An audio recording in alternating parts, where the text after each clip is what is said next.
Bismillahirrahmanirrahim. Assalamualaikum warahmatullahi wabarakatuh.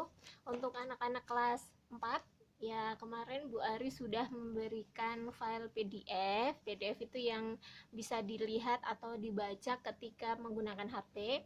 Nah, kemudian kemarin juga sudah Bu Ari minta membaca. Ya, memang pertemuan kemarin itu hanya membaca saja. Jadi setiap pertemuan tidak hanya mengerjakan, menulis dan sebagainya, tapi juga membudayakan membaca, begitu ya. Jadi jangan panik, kok ini nggak disuruh ngerjain apa-apa toh gitu ya. Jadi memang tidak setiap hari itu untuk mengerjakan soal-soal saja, begitu ya. Karena perlu kita ketahui bersama, materi kita terakhir ini cukup banyak, yaitu materinya tentang Wali Songo. Ya, Wali Songo itu adalah seperti yang anak-anak ketahui, Songo itu dalam bahasa Jawa artinya 9. Wali itu bisa disebut kayak misalnya wali kelas lah. Wali kelas itu berarti perwakilan kelas. Nah, berarti kalau Wali Songo itu perwakilan dari 9 apa? 9 orang yang diketahui. Kalau mungkin dari anak-anak sudah membaca semuanya ya, meskipun Bu Ari hanya meminta membaca 3 dulu.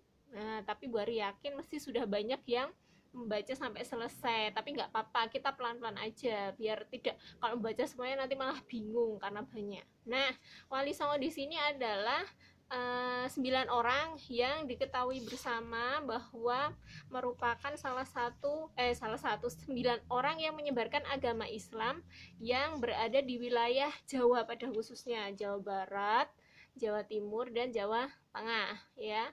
Itu zaman dulu banget ya. Jadi kalau dari anak-anak mungkin ada yang pernah berwisata ke Kudus, berwisata ke Surabaya, mungkin yang pernah mampir ke makamnya Sunan Muria, atau mungkin pernah ke Surabaya mampir ke Masjid Agung yang belakangnya ada makamnya Sunan Ampel. Itu salah satu bentuk ziarah makam kepada para wali ya. Kemudian kalau peninggalannya, nah peninggalannya itu seperti di wilayah Jawa Tengah. Mungkin ada yang sudah pernah main ke daerah Demak belum ya? Nah, di daerah Demak itu ada satu masjid yang bangunannya itu cukup lama. Nah, itu merupakan salah satu peninggalan para wali, salah satu wali juga. Nah, sekarang kita bahas sedikit-sedikit dulu.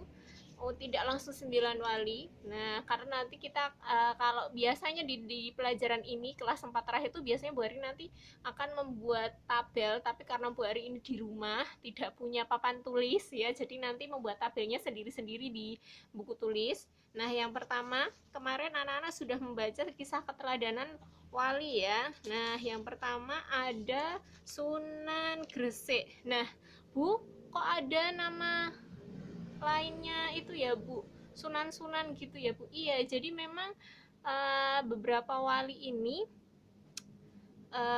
memiliki nama sebutan. Nah, kayak misalnya kalau yang sudah membaca Sunan Kalijogo, kalau dibalik Jogo Kali ya, berarti dia bener tugasnya Jogo Kali. No ya, memang ada riwayat atau mungkin cerita-cerita yang perlu kita ketahui bersama, tapi itu nanti saja. Yang penting kita ketahui yang pertama misalnya nama lainnya. Kalau Sunan Gresik itu namanya Maulana Malik Ibrahim. Kemudian beliau ini menyebarkan di daerah Gresik. Nah, makanya kok dikenal dengan nama Sunan Gresik, yaitu karena wilayah penyebarannya di daerah Gresik. Begitu. Kemudian Gresik itu kalau kalau anak-anak ketahui bersama itu di daerah Jawa Timur ya, bukan di Jawa Tengah.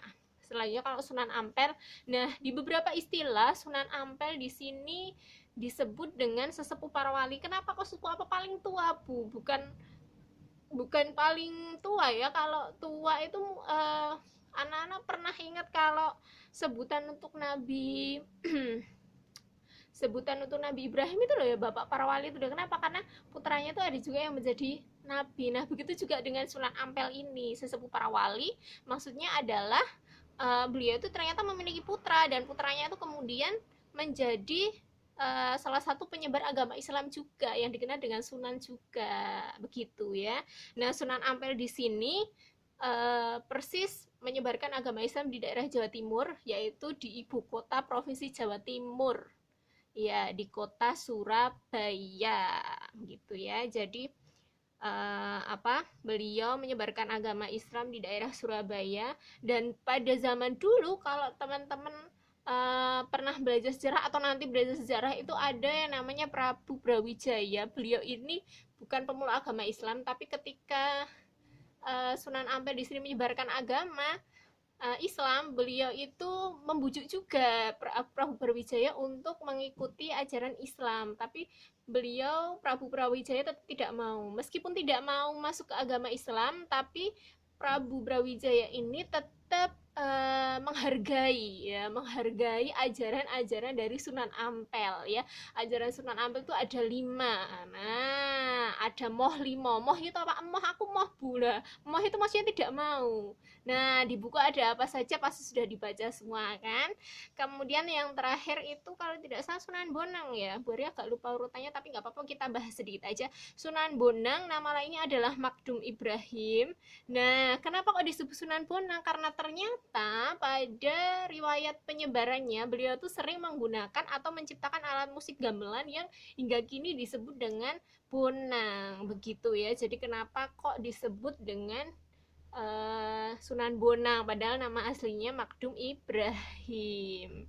Jadi ketika berdakwah, Sunan Bonang di sini juga memasukkan agama Islamnya melalui seni-seni karawitan, begitu. Jadi inti khas dari salah satu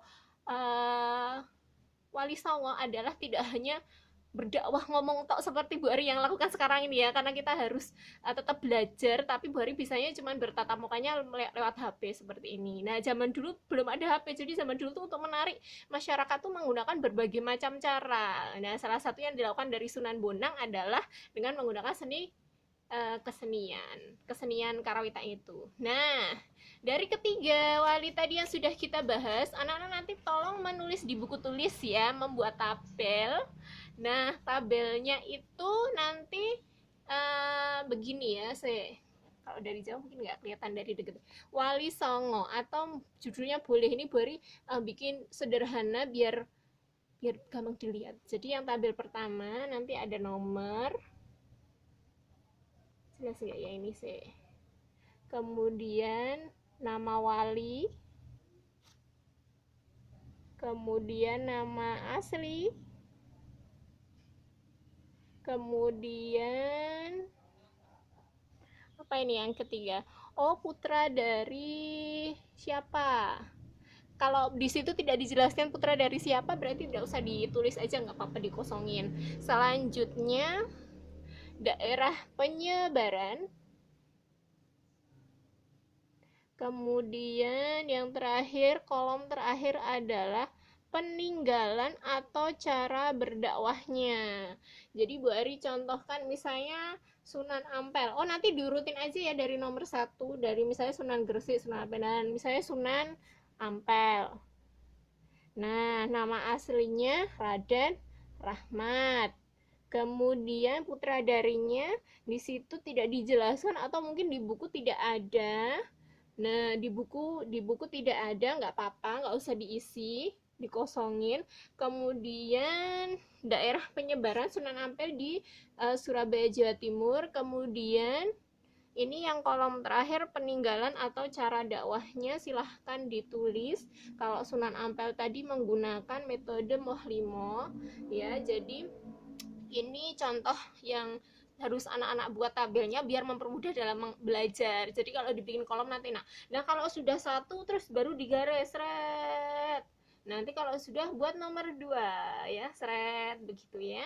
Nah, ini untuk tugasnya mohon dicermati lagi kolomnya. Nomor, nama wali, nama asli, putra dari, kemudian daerah penyebaran, selanjutnya peninggalan atau cara dakwahnya. Agak ngeblur ya, yang penting sudah Bu Ari aturkan ini suaranya, insya Allah kedengaran semua.